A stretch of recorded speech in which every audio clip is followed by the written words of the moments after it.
என்னுடைய காணொலியில் ஒவ்வொரு நாளுமே வந்து ஒரு சின்ன ஒரு கதை ஒன்று சொல்லி போட்டு தான் நான் அங்கால என்னுடைய காணொலியை வந்து கொண்டு நகர்த்துவோம். மெயின் பிரச்சனை என்னன்னு சொல்லிட்டுன்னா எனக்கு வந்து இன்னொரு ஆள்கிட்ட வந்து அடிபணிஞ்சு போகிறதுக்கு வந்து விருப்பம் இல்லை. அதுவுமே வந்து கொஞ்சம் நல்லா தான் போய் கொண்டு இருந்தது. இன்றைக்கு வந்து தனிச்சு போட்டேன். நீங்கள் இருந்தால் என்ன சப்போர்ட் தர மாட்டீங்களோ?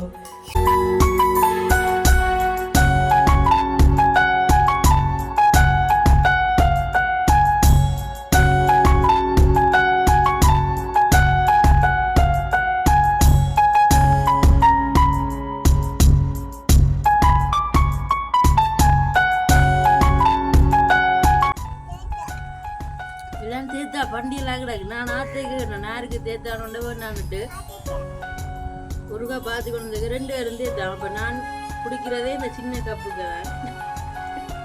அதில் 2000 வாசி விட்டால் நான் என்ன செய்கிறது?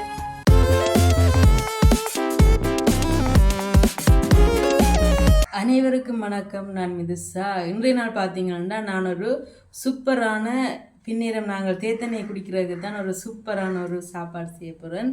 சாப்பாடுன்னு எல்லாருமே விரும்பி சாப்பிடக்கூடிய ஒரு பக்கோடா தான் செய்ய போகிறேன். அது கூடுதலாக எல்லாருக்குமே வந்து விருப்பம். ஆனால் இருந்தாலுமே வந்து வேண்டி சாப்பிட்றதுன்றது வந்து குறைவாக தான் இருக்கும். ஏன்னா ஒரு சின்ன பேக்கெட்டு 50 ரூபா அப்படி விற்கிறது, இப்போ ஒரு அளவு பேக்கெட்டு 100 ரூபா அப்படி என்று விற்கிறது. அப்போ ஒரு சில பேர் வேண்டி சாப்பிட்றது வந்து கஷ்டமாக இருக்கும். அதால் பார்த்திங்கன்னா நாங்கள் வீட்டிலே இலகுவ எப்படி செய்கிறேன்னு சொல்லித்தான் நான் உங்களோட பகிர்ந்து கொள்ள வந்திருக்கேன். அதுக்கு முன்னாடி பார்த்திங்கன்னா என்னுடைய காணொலிகள் எல்லாம் அந்த என்ன சொல்கிறது ஓடவே மாட்டுதான். பார்வையாளர்கள் பார்க்க ஆயினமா இப்போ அப்படி இப்படி நிறைய பிரச்சனைகள். அப்போ உண்மைக்குமே வந்து நான் வந்து இப்போ 2-3 நாளாக ஓடையில் போல இருக்கான், 2-3 நாள் வரும் போல இருக்கு. நானும் என்னடா ஓடையில் என்னட்டு நான் பேசாமல் விட்டுறது. இருந்தாலுமே வந்து எனக்குள்ள ஒரு நம்பிக்கை, எப்படியாச்சும் ஒரு நாளைக்கு என்னுடைய காணொலி வந்து ஓடும் என்று சொல்லி ஒரு நம்பிக்கை. அப்போ அதுக்காக நான் என்ன செய்கிறதான்னு சொல்லி சொன்னால், நான் வந்து இப்போ ஒரு சின்ன பிரச்சனை என்றாலுமே வந்து எங்களுடைய மனநிலை வந்து நிறையவே பாதிக்கப்படும். அடுத்த ஸ்டெப் வந்து எடுத்து வைக்கலாத மாதிரிக்கு இருக்கும். அப்போ அந்த மாதிரி நேரங்களில் பார்த்தீங்கன்னு சொல்லி சொன்னால் நான் வந்து கதைகள் கேட்குறது, ஃபோனில் பார்க்குறது, புத்தகங்கள் பேப்பர்களில் வாசிக்கிறது, அப்படி நிறைய கதைகளை வந்து நான் வாசித்து கொள்வது, கேட்டுக்கொள்வது. இப்போ கொஞ்சம் என்ன சொல்கிறது, கொஞ்சம் அப்செட்டாக இருந்தாலுமே வந்து நான் ஒரு கதையை கேட்குறது, இல்லாட்டி எதுவும் ஒரு சிந்தனையை கேட்குறது, அப்படி அந்த மாதிரி தான் நான் செய்து என்னுடைய மனநிலையை வந்து சரிப்படுத்தி கொண்டு இருக்கிறேன் நான். அப்போ அதே மாதிரி நான் என்னுடைய காணொலியில் வந்து ஒவ்வொரு நாளுமே வந்து என்னால் முடிஞ்ச வரைக்கும், இப்போ ஒவ்வொரு நாளும் என்று சொல்கிறேன், சில வேளைகளில் சிலது தட்டுப்படலாம். அப்படி இருந்தாலுமே வந்து நான் கூடிய அளவுக்குமே வந்து நான் என்னுடைய காணொலியில் ஒவ்வொரு நாளுமே வந்து ஒரு சின்ன ஒரு கதை ஒன்று சொல்லி போட்டு தான் நான் அங்கால என்னுடைய காணொலியை வந்து கொண்டு நகர்த்துவம் பண்ணி நான் நேற்றைக்கு யோசிச்சுட்டு நேற்றைக்கு ஆயுதப்படுத்தி போட்டு எடுப்போம் பண்ணிட்டு சரி நேற்றைக்கு எடுக்கலாம் போயிட்டுது. அப்போ இண்டையிலேருந்து எடுப்போம் பண்ணா இன்றைக்கு எடுப்போம் பண்ணி வெளியில் இடமெல்லாம் செட் பண்ணியாச்சு.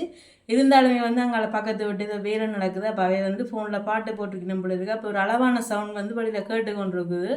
அப்போ நான் வந்து உள்ளக்கையை வச்சு காணொலி எடுத்துட்டு வழியில் போவோம்னு சொல்லி போட்டு இதில் வச்சு எடுத்து கொண்டிருக்கிறேன். அப்போ இன்றைக்கு பார்த்தீங்கன்னா இன்றைக்கு வந்து நான் வந்து ஒரு கதை ஒன்று சொல்ல போகணும் உங்களுக்கு.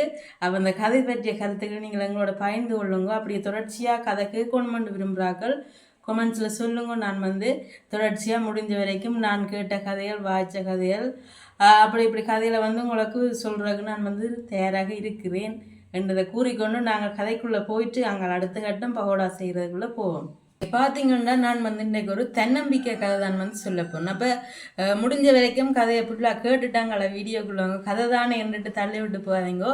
உங்களுக்குமே வந்து ஒரு சப்போர்ட்டாக வந்துருக்குமேனு சொல்லிச்சு. நான் நிறைய பேர் வந்து தன்னம்பிக்கை குறைவாக இருக்கலாம், எனக்குமே வந்து அப்படி இருக்கிறதான்னு சில நான் அடுத்த ஸ்டெப்புக்கு போவேணும் அப்படின்னு சொல்லி இருக்கிறது. அப்போ அதை போல் சில பேருக்கு இருக்கலாம். அப்போ நீங்கள் முடிஞ்ச வரைக்கும் என்னுடைய கதையை வந்து கேட்டுட்டு அடுத்த ஸ்டெப்புக்கு போங்க. அப்போ இன்றைக்கு பார்த்தீங்கன்னா ஒரு தன்னம்பிக்கை கதை. அதாவது வந்து ஒரு அரசன் வந்து ஒரு நாட்டில் ஒரு போட்டி ஒன்று வைக்கிறாங்க. அப்போ என்ன போட்டி என்று பார்த்தீங்கன்னு சொல்லி சொன்னால், மக்களை எல்லாரையுமே கூப்பிட்டு நான் வந்து இன்றைக்கு உங்களுக்கு ஒரு போட்டி வைக்கிறேன். அப்போ இந்த போட்டி என்னென்னு பார்த்தீங்கன்னா, இந்த அரண்மனை கோட்டை வாசல் கதவை வந்து நீங்கள் உங்களோட கையால் தள்ள வேணும். தள்ளுனீங்களென்று சொல்லி சொன்னால் என்னுடைய அரண்மனையில் ஒரு பகுதியை உங்களுக்கு தானமாக வந்து தாரணுன்னு சொல்லியிருந்தார். அப்போ பார்த்தீங்கன்னா பெரும்பாலான மக்கள் அடுத்த கட்டத்தை கேட்கணும். அப்போ தள்ள படாட்டி என்ன செய்வோம் அப்படின்னு சொல்லி கேட்க அரசன் சொல்கிறார், நீங்கள் கதவை வந்து தள்ளாட்டிக்கு நான் வந்து உங்களோட 2 கையுமே வந்து வெட்டி எடுத்துருவேன்னு சொல்லி சொன்னார். அப்போ சுற்றி இருந்த மக்கள் அனைவருமே வந்து பயத்தில் கை போயிட்டுமே என்ற ஒரு பயத்தில் வந்து யாருமே வந்து அந்த கதவை தள்ளுறதுக்கு போயில. ஏன்னா பெரிய கோட்டை கதவுண்டா பாருங்க பெரிய ஒரு கதவாக தான் இருக்கும். அப்போ பார்த்தீங்கன்னா ஒரு தருமையை வந்து கதவை தள்ளுறதுக்குன்னு போயிடு. அப்போ அதுக்குள்ளே இருந்த ஒரு இளைஞன் வந்து எழும்பி போகிறார், நான் தள்ளுறேன் அப்படின்னு சொல்லி கொண்டு போய்க. சுற்றி இருந்த அனைவருமே கேட்டுச்சுன்னா உன்னால் எப்படி முடியும், ஒருவேளை உன்னால் முடியலையாண்டா உன்னுடைய கைகளை வந்து அரசன் வெட்டி விடுவார், அப்போ நீ என்ன செய்வாய் அப்படின்னு கேட்க அந்த இளைஞர் வந்து சொல்கிறார், ஒருவேளை தள்ளினன்னு சொல்லி சொன்னால் நானுமே வந்து சரியரவாசிக்கு அரசன் ஆயிடுவேன். என்னோட அரசன் வந்து தன்னுடைய கோட்டையில் ஒரு பகுதியை வந்து கொடுக்குறேன்னு சொல்லியிருந்தார். அப்போ நானுமே வந்து அரசன் ஆயிடுவேன் இந்த ஊருக்குன்னு சொல்லி, இல்லாட்டி கைதானே போகும் அப்படின்னு சொல்லி போட்டு அவர் வந்து தள்ளுறதுக்காக போகிறார். அவருக்குள்ளே இருந்த ஒரு தன்னம்பிக்கை, நான் தள்ளுவேன் அப்படின்னு சொல்லி ஒரு தன்னம்பிக்கையில் வந்து அவர் போகிறார். போய் கதவு வந்து கதவை வந்து தள்ளுப்பட்டு திறப்பட்டுட்டுது. அப்போ சுற்றி இருந்தவர்கள் எல்லாம் ஆச்சரியமாக பார்த்துன்னு எப்படி இந்த கோட்டை வாச கதவை வந்து திறக்கப்பட்டதுன்னு சொல்லி பார்த்தா அது வந்து பூட்டவும் இல்லை, தாழ்பால் போடவும் இல்லை, சும்மா சாத்தியிருந்த கதவு. அப்போ அதை வந்து அரசன் வந்து ஒரு பரீட்சை மாதிரி வச்சிருக்கிறார். அப்போ இதில் வந்து தன்னம்பிக்கையோடைய ஒரு இளைஞன் மட்டும் போய் அதை தள்ளி திறந்து வெற்றி பெற்றுட்டார். அப்போ அவருக்கு வந்து அரசன் வந்து தன் கோட்டையில் ஒரு பகுதியை வந்து அந்த இளைஞனுக்கு கொடுக்குறார். அப்போ சுற்றி இருந்த எல்லாம் வேடிக்கை பார்த்துட்டு போனதான். அப்போ பார்த்தீங்கன்னு சொல்லி சொன்னால் இந்த கதையிலிருந்து வந்து நாங்கள் தன்னம்பிக்கையோட எந்த ஒரு விஷயத்தை செய்தாலுமே வந்து நாங்கள் வெற்றி பெற்றுக்கொள்ளக்கூடியதாக வந்து இருக்கும். எல்லாருக்குமே தெரியும் முயலாமை கதை வந்து. அப்போ அந்த ஆமை வந்து தான் தண்ணியில் வச்ச நம்பிக்கையில் தான் வந்து ஓட்ட போட்டியில் ஓடி வெற்றி பெற்றுருக்குது. அதை போல தான் வந்து இந்த இளைஞனுமே வந்து தன்னால் முடியுமென்று சொல்லி கதவை தள்ளி வெற்றி பெற்றிருக்கிறார். அப்போ நாங்களுமே வந்து எந்த ஒரு விஷயத்தையுமே பார்த்து சோர்ந்து போகாமல் தொடர்ச்சியாக அங்கே முயற்சியை வந்து போட்டுக்கொண்டே இருக்க வேணும்.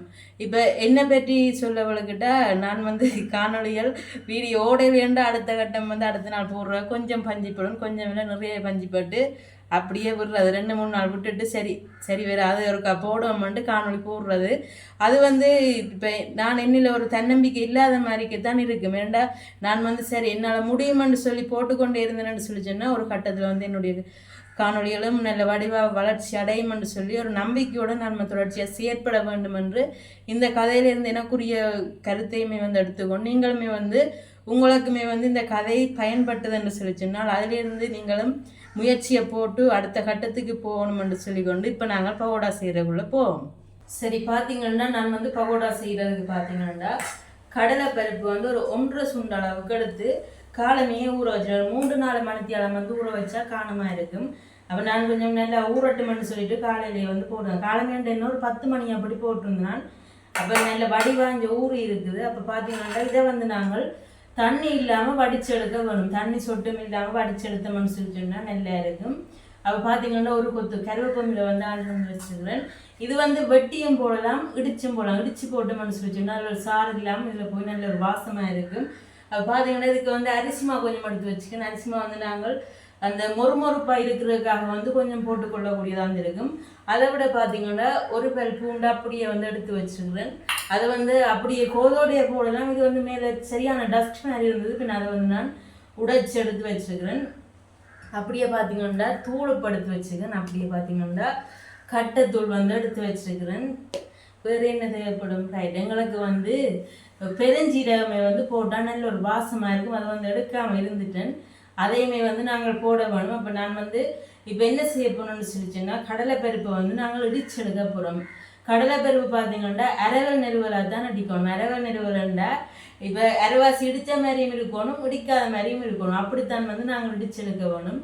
பார்த்தீங்கன்னா நான் வந்து முதலாவது கடலைப்பருப்பை தான் இடிச்சு எடுக்க போகணும். அப்போ கடலைப்பருப்புக்கே வந்து இந்த கருவேப்பமிலையும் சேர்த்து போட்டு நான் சேர்த்து அடிக்க போகிறேன். அப்போ நாங்கள் இதை வந்து உருவி போட்டு இதுக்கு உரலுக்கு போடுவோம்.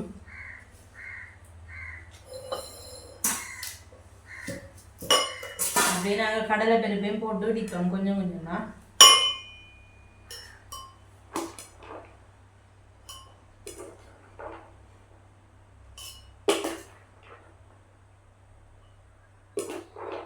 இந்த பகோடாவை பார்த்தீங்கன்னா கூடுதலாகவே வந்து நான் இன்றைக்கு காணொலியில் பார்த்து நான் எப்படி செய்கிறேன்னு சொல்லி ஏன்டா இப்போ இப்படி தான் செய்கிறேன்னு தெரியும்.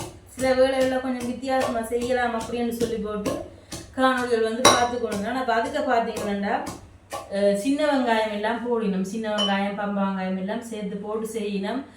அப்போ நான் யோசிச்சேன், நான் மிக்சர் கம்பெனி உள்ள கொஞ்ச நாள் வேலை செஞ்சினா அப்போ எனக்கு வந்து கொஞ்சம் அனுபவம் இருக்கிற நாடி நான் வந்து யோசிச்சேன், என்னடா அங்கே போடுற இல்லையே உடைச்ச மாதிரி சில மணி இல்லையே வெங்காயம் உடைச்ச மாதிரி அப்படி என்ன இப்படி எல்லாம் போட்டு செய்யணும்னுட்டு நான் கடைக்கு போயிட்டு ஒரு பவோடா பேக்கெட் வந்து வேண்டிக்கு வந்தேன். இப்போ சின்ன ஒரு பவோடா பேக்கெட்டு இதில் ஆட் பண்ணி விட்றேன். பாருங்கோ இந்த குட்டி பேக்கெட் வந்து 50 ரூபா.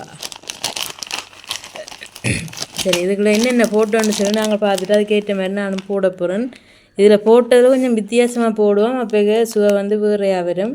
நான் மெயினாக வேணுனது வெங்காயம் போட்டுக்கிட கொண்டு பார்க்குறதுக்காகத்தான். அப்போ உள்ளோட பார்த்திங்கன்னா கோதுமைமா, கடலைமா, மரக்கறி எண்ணெய், உள்ளி, கடலை பருப்பு, மிளகாய்த்தூள், உப்பு, கறிவேப்பிலை இவ்வளவு தான் இதுக்கு வந்து போட்டுக்கூடாது. ஆனால் வீடியோவில் பார்க்க வெங்காயம் எல்லாம் வெட்டி போடினோம். அப்போ அது வந்து வடை பிளானுக்கு போயிடும்.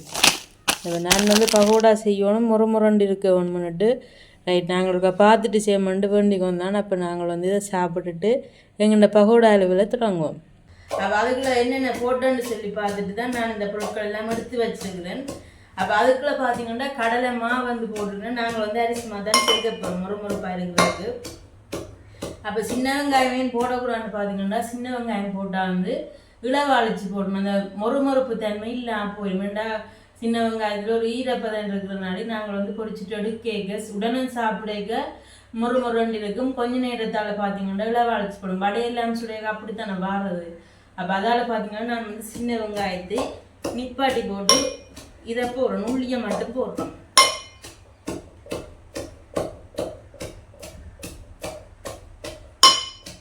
உடலண்டா உடலாம் சூப்பர் உடல். அரிசி கூட இடிக்கிறான் மாதிரி, ஆனால் கை கொஞ்சம் முளையும் இடிக்கிறான்.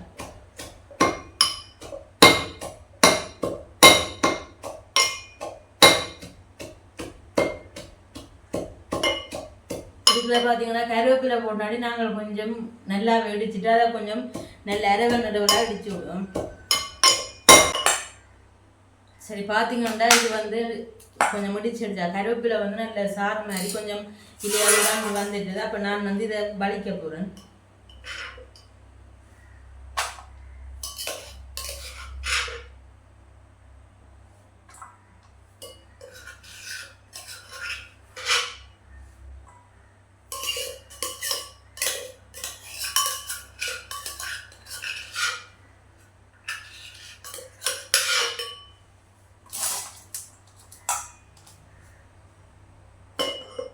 நாங்கள் அப்படி எல்லாத்தையுமே வந்து இடிச்சு போட்டு அடுத்த கட்டம் என்ன செய்யறோம்னு சொல்லி பார்ப்போம் தொடர்ச்சியா.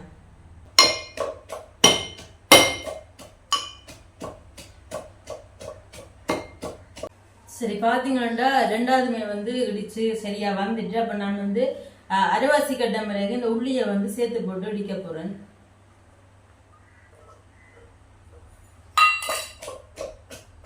நான் வந்து ஓஎல் எக்ஸாம் எழுதி போட்டு அந்த 4 மாதம் லீவ் வரும். இப்போ நாங்கள் வந்து டிசம்பர் எக்ஸாம் எழுதணும்னு சொல்லிச்சோன்னா தை, மாசி, பங்குனி, சித்திரை மட்டும் எங்களுக்கு லீவ் வரும். அப்போ அதுக்கு தான் ரிசல்ட்ஸ் வரும். அப்போ அந்த இடையே ஏஎல் கிளாஸு போகிறார்கள் போவினோம், மற்றார்கள் சும்மா எதுவும் கோர்ஸில் படிக்கிறார்கள் படிப்பினோம். நான் வந்து இங்கே போகிறேன், மிக்சர் கம்பெனிக்கு வேலைக்கு போகிறேன். அப்போ பார்த்தீங்கன்னா எனக்கு வந்து டியூஷனுக்கு போக அவ்வளோ விருப்பம் இல்லை, அதான் இப்படி இருக்கிறோம். அப்போ பார்த்தீங்கன்னா நான் வந்து இங்கே போகிறேன் வேலைக்கு. அப்போ ஒரு நாள் சம்பளம் பார்த்தீங்கன்னா 300 ரூபா காசு தருவினம் ஒரு நாளைக்கு. அப்போ ஒரு நாளைக்கு 300 ரூபா தருவினம். அங்கால கிச்சன் வேலைன்னு சொல்லியிருக்கு, அதுக்குள்ளே போகணும்னு சொல்லிச்சுன்னா அதுக்கு ஒன்று 700 ரூபா தருவினம், 700 ரூபா 600 ரூபா தருவினம். அப்போ அதை கொண்டு வந்து சேர்த்து வைக்கிறது. பிறகு அப்படியே பார்த்தீங்கன்னா திருப்பி ஏழுக்கு போகிறதுக்கு ரிசல்ட்ஸ் வந்து காரணமாக வந்துட்டு ஏன் படிக்கலாம்னு சொல்லி அப்போ பார்த்தீங்கன்னா சனி ஞாயிறு போவோம். சனி ஞாயிறு போயான் அப்படியான நாட்களில் வந்து போகிறோம் நாங்கள்.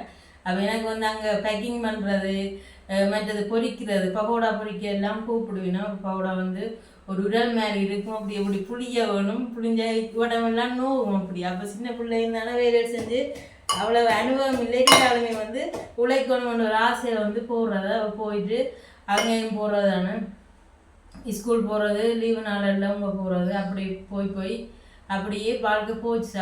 அப்பயே அந்த உழைக்கணும்னு சொல்லி படிப்புகளும் அவ்வளோ சரி வரல. அதுக்குள்ளே கோபம் கொஞ்சம் நிறைய கூட்டின நாடி பள்ளிக்கூடத்தில் சின்ன பிரச்சனைகளெல்லாம் பார்த்தீங்கன்னா படிப்பு வந்து ஏழு எக்ஸாம் மட்டும் எழுதிட்டேன், இருந்தாலுமே வந்து காணாமல் போயிட்டுது. அப்போ அடுத்த கட்டம் பார்த்தா இதுகள் எல்லாம் ஒரு நிரந்தரம் இல்லாது, எப்படியும் நாங்கள் இதெல்லாம் பழகி ஒரு கம்பெனி மாதிரி போட்டு செய்வோம்னு இல்லை. அப்போ அதால் பார்த்தீங்கன்னா நான் வந்து தையல் பழகணும்னு சொல்லி தையலை பழகி அது வந்து என்னுடைய ஒரு தொழிலாக்கி போட்டேன். அதில் மெயின் பிரச்சனை என்னன்னு சொல்லிட்டுன்னா, எனக்கு வந்து இன்னொரு ஆள்கிட்ட வந்து அடிபணிஞ்சு போகிறதுக்கு வந்து விருப்பம் இல்லை. அதான் அந்த சில சில வேலைகளுக்கு போகாததுக்கு காரணம். அப்போ அதால் பார்த்தீங்கன்னா நானே என்னால் முடிஞ்ச அளவுக்குமே வந்து இந்த தையலை வந்து பழகி இப்போ நானே இதை வெட்டி எல்லாம் தைக்கிறனாடி இப்போ நான் தான் முதலாக என்ன மாதிரி இன்னொரு ஆள்கிட்ட வந்து போய் இப்போ கடையில் ஒன்றில் போய் நிற்கிறதுக்கோ அப்படி இல்லாமல் எனக்கு விருப்பம் இல்லை. அப்படியே இப்படியே வாழ்க்கை போகுது, வார வேலை தச்சு கொண்டு. சரி, இதுவுமே வந்து ஒரு தொழில் முயற்சியில் இந்த யூடியூப் பண்ணுறது வந்து அதையுமே வந்து எனக்கு செய்கிற ஒரு விருப்பம். அப்போ அது முதலே தனியாக செய்ய விருப்பம் தான், இருந்தாலுமே வந்து அம்மா ஒரு குடும்பத்துக்கு வந்து ஒரு ஆள் தான் செய்யணும்னு சொல்லியிருந்தோம். ஒரு ஆள் என்ன ஒரு இப்போ நீ திருமணம் செய்து போனால் அப்புறம் நீ வேணும்னா அப்புறம் பாசை இல்லாட்டி வந்து சேரகாவோட இணைஞ்சு செய் அப்படின்னு தான் சொல்லியிருந்தவா. அப்போ அதுக்கேற்ற மாதிரி நாங்கள் வந்து சேரகாவோட சேர்ந்து செய்தது. அப்புறம் திருமணம் முடிஞ்ச அப்புறம் தான் இப்படி ஒன்று தொடங்கினது. அதுவுமே வந்து கொஞ்சம் நல்லா தான் போய் கொண்டு இருந்தது. இடைக்கு வந்து தனிச்சு போட்டேன். அப்போ அதால் பார்த்தீங்கன்னா வீடியோ வந்து இப்போ தனியே இருந்த ஒரு காணொலியை கூடைக்கு பார்த்தீங்கன்னா யாருமே வந்து விரும்பி பார்க்க மாட்டோம். அப்போ அதால் தான் வந்து என்னுடைய காணொலிகள் எல்லாமே வந்து பார்வைக்கு போகிற இல்லை. முடிஞ்ச வரைக்கும் பார்த்து எனக்குமே வந்து ஒரு சப்போர்ட் தராங்க. தனியாக இருந்தால் என்ன சப்போர்ட் தர மாட்டீங்களோ, அப்போ அந்த வகையில் பார்த்தீங்கன்னா எங்களோட காணொலியை வந்து நீங்கள் தொடர்ச்சியாக பார்த்தீங்கன்னு சொல்லி எனக்கு வந்து ஒரு சப்போர்ட்டாக வந்து இருக்கும். இப்போ நான் வந்து இப்படியே கதைச்சு இடித்து முடிச்சு போட்டேன். பாருங்க, நல்ல வடிவாக இடிச்சு எடுத்தாச்சு. அப்போ அடுத்த கட்டம் நாங்கள் என்ன செய்ய போகிறோம்னு சொன்னால், நான் வந்து டக்குன்னு திரும்பி போயிட்டு பெருஞ்சீரகம் எடுத்துக்கொண்டு வா. சரி, பார்த்தீங்கன்னா பெருஞ்சீரகம் வந்து எடுத்துக்கொண்டு வந்தாச்சு. இப்போ பார்த்தீங்கன்னா நாங்கள் வந்து ஒரு கரண்டி, ஒரு சின்ன ஒரு கரண்டி, இந்த கரண்டியால் ஒரு கரண்டி போடுறேன். அப்போ உப்பு பார்த்தீங்கன்னா கையால் தான் போடுறேன். நான் இதுக்கு வச்ச கரண்டியை வந்து எடுத்துட்டேன். என் உப்பு வந்து அழகு பிழைக்குது. அப்போ கையால் போட்டால் தான் எங்களுக்கு அந்த அழகு வந்து சரியாக இருக்கும். பார்த்தீங்கன்னா உப்பு வந்து நாங்கள் தேவையான அளவு போடுறோம்.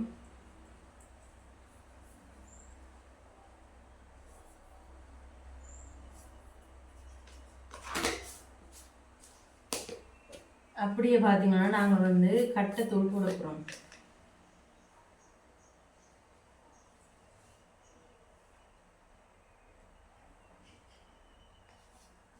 கட்டைத்தூள் பார்த்தீங்கன்னா மூணு உரைப்புக்கு ஏற்ற மாதிரி போட்டுக்கொள்ளலாம்.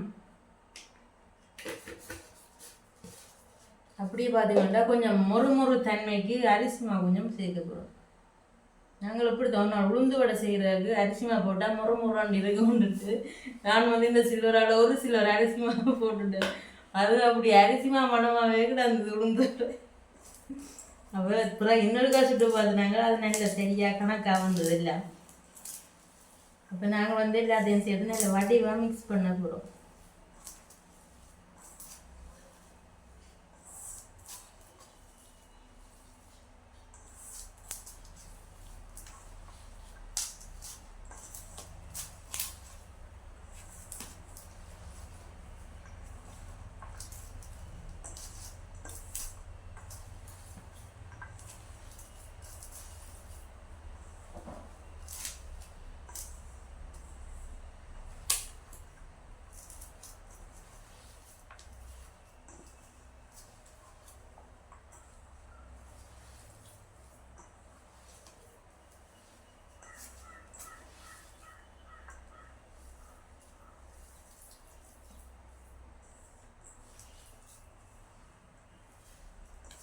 சரி, பார்த்தீங்கன்னா நல்ல வடிவாக எல்லாம் சேர்த்து குழச்சி எடுத்தாச்சு.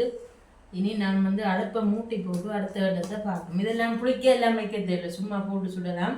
இப்படியே நாங்கள் வச்சுட்டு அடுப்பு வேலையை முடிச்சுட்டு வந்து இதை பார்க்கணும். சாப்பிட்டு பார்க்கணும் உப்பு சரியோன்னு சொல்லி.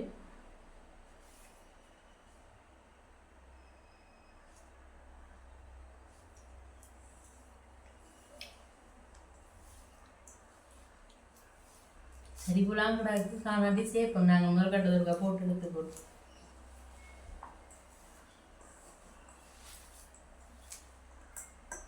சரி நாங்கள் வச்சுட்டு அடுப்பை மூட்டிட்டு வா. சரி பார்த்தீங்கன்னா அடுப்பு வந்து நல்ல வடிவாக எரியுது. அப்போ இப்போ பார்த்தீங்கன்னா சட்டியை வைப்போம். சின்ன சட்டிக்கு தான் வந்து சுட போகிறோம். என்னென்னா சின்ன சட்டிக்கு வந்து அளவாக எண்ணெயை ஊற்றி சுடலாம். பெரிய சட்டின்னா கணக்கு எண்ணெய் விட வேணும். அப்புறம் அந்த எண்ணெயை பாவிக்கிறது கிடக்க சரி வராதான். பின் அதால் பார்த்தீங்கன்னா இப்போ நான் வந்து கொஞ்சம் எண்ணெய் அதோட சேர்த்து விட்டுட்டு நாங்கள் பவுடா பொரிக்கிறதுக்கு தொடங்குவோம். எங்களோட எண்ணெய் வந்து நல்ல வடிவாக கொதிச்சுட்டுது. அடுப்புமே வந்து நல்லா எரிஞ்சோன்றது. நான் இந்த கதைக்கு அடுப்பு 100 தெரியலை. சரி அது நல்ல வடிவாக எரியுது. எண்ணெயுமே வந்து கொதிச்சுட்டுது. அப்போ நான் வந்து பகோடா போட போகிறோம். பகோடா பார்த்திங்கன்னா உருளால் புழிஞ்சு விட்டால் தான் அதை போல் நல்ல நீட்டாக வரும். இது வந்து கையால் சும்மா அப்படி தட்டி போட்டும் போடுற வினம். அப்போ நான் வந்து கையால் தான் போட போகிறேன். என்னென்னு பார்த்திங்கன்னா எண்ணெய் வந்து கையில் பட்டுதுண்டா அப்புறம் அது சரியான நெட்டிவாக இருக்கும். அப்போ நாங்கள் இப்படியே போட்டு பொரிப்போம். பாருங்க எப்படி பொங்கி கொதிக்குதுன்னு சொல்லி எண்ணெய் அது வந்து நல்ல வடிவாக புரிய மாட்டுங்க. இப்படி குமுள் வந்து கொண்டே இருக்கும்.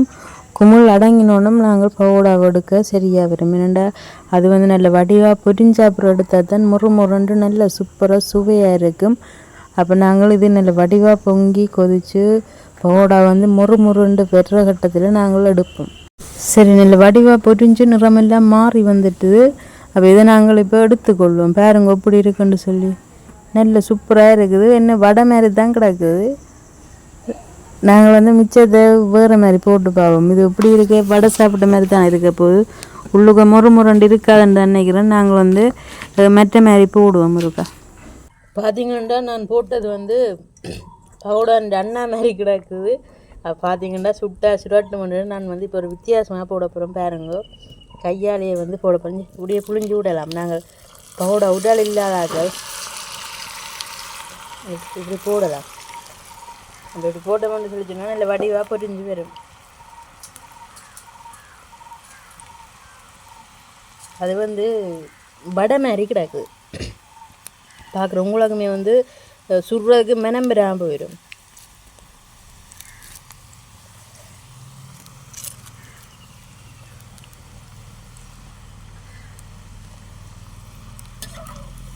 பாருங்க இது பவுடா மாதிரி வந்துட்டு நான் சுடுமண் நினச்சது எண்ணெயில் பறந்து ஆனால் சுட இல்லை. அப்போ இப்படியே நாங்கள் எல்லாத்தையும் போட்டு எடுப்போம்.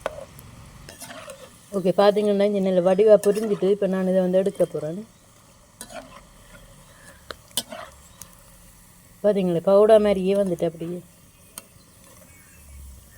நான் முதலே பயப்படாமல் செஞ்சுருக்கலாம். அப்படி வந்துட்டு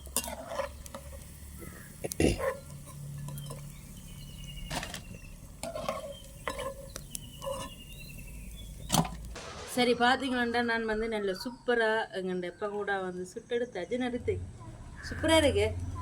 சின்ன நான் சாப்பிட்டு பார்க்க போகிறீங்க 2 பேரும். அப்போ புள்ள சாப்பிட்டு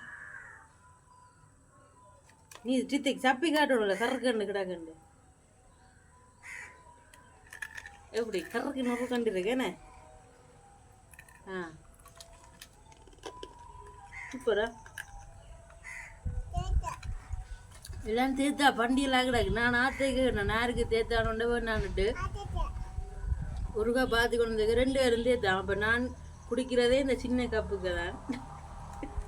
அதில் 2 வாசி விட்டால் நான் என்ன செய்கிறது. சரி கொடுப்பாம என்ன. சரி பார்த்தீங்கன்னா நீங்களுமே வந்து இப்படி செய்து சாப்பிட்டு பாருங்க.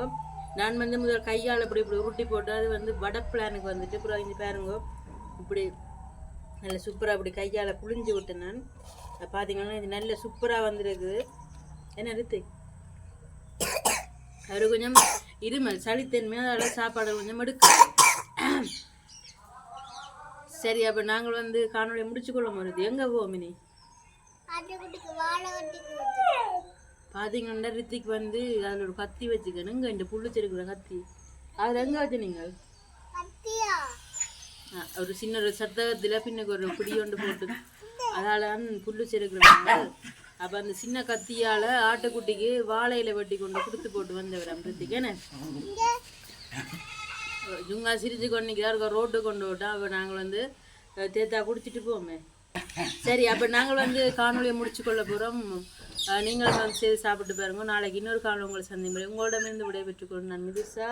நீங்கள் ஆதிரா நீங்கள் ரித்திக் ஆதிரா மிதுசா நன்றி. பாய் சொல்லுங்கள்.